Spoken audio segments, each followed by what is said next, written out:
Welcome po sa BIMS App Tutorial 13.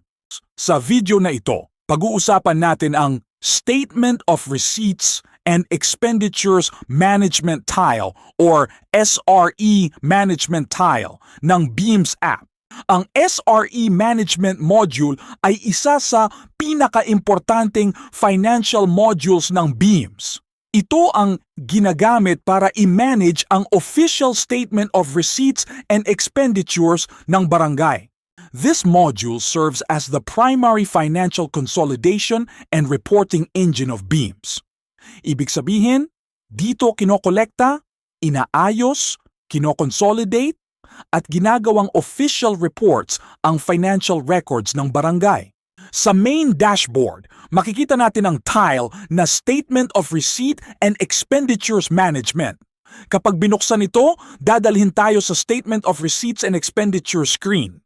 Sa itaas ng page, makikita ang main sections ng module. Kasama dito ang Receipts Program, Expenditures Program, Debt Service, Manual Line Items, Barangay Loans, at Basic Services and Facilities Program. Ang Receipts Program ay ginagamit para i-manage ang revenue and collection-related records ng barangay.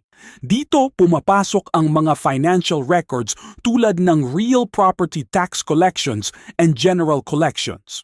Ang Expenditures Program naman ay ginagamit para i-manage ang expenditure and operational spending records. Ito ang side ng system na nag-o-organize ng gastos ng barangay.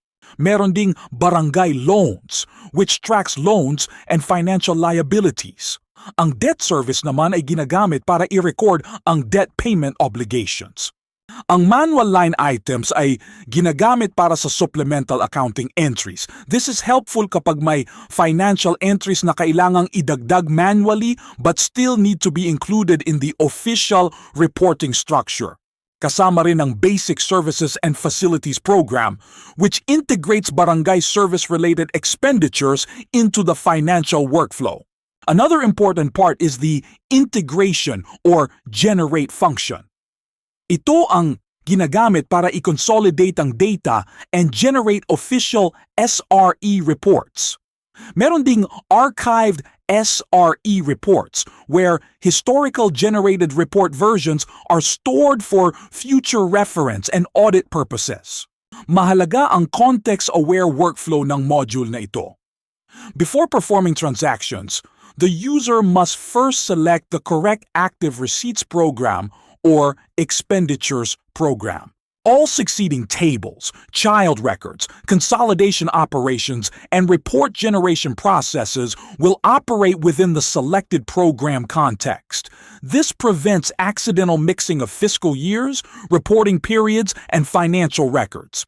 In BIMS, financial consolidation happens when operational financial modules feed into SRE reporting structures. Examples include real tax collections, general collections, debt service, barangay loans, manual line items, and basic services and facilities. May special consolidation rules din. For example, project proposals do not pass directly through normal SRE consolidation because they are planning-based records. Their workflow is project proposal, then AIP, then annual budget. Asset depreciation is also special because it is system-generated and mathematically calculated. Depreciation records are automatically pushed into expenditure records through accounting integration workflows. The SRE module also supports other financial reports and records, such as records of receipts, records of expenditures, RAO, SOAOB, SBAA, and annual budget preparation. Sa right side, makikita ang Statement of Receipts and Expenditures Overview Help Panel. Dito, ipinapaliwanag kung ano ang ginagawa ng module, ano ang main sections, paano gumagana ang context-aware workflow, paano ang consolidation, and bakit mahalaga ang module sa financial governance. In summary, ang SRE Management Tile ay designed para magkaroon ang barangay ng centralized financial management system. It improves accounting consistency, reduces manual consolidation work, supports transparent reporting, and helps produce auditable financial records. The most important reminder is to always select the correct receipts or expenditures program before performing transactions.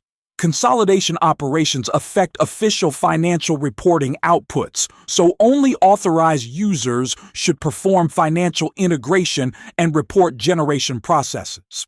Sa future how-to tutorials, pag-aaralan natin ang detailed steps tulad ng paano mag-manage ng Receipts Program, Expenditures Program, Barangay Loans, Debt Service, Manual Line Items, Basic Services, Financial Consolidation, Report Generation, and Archived SRE Reports.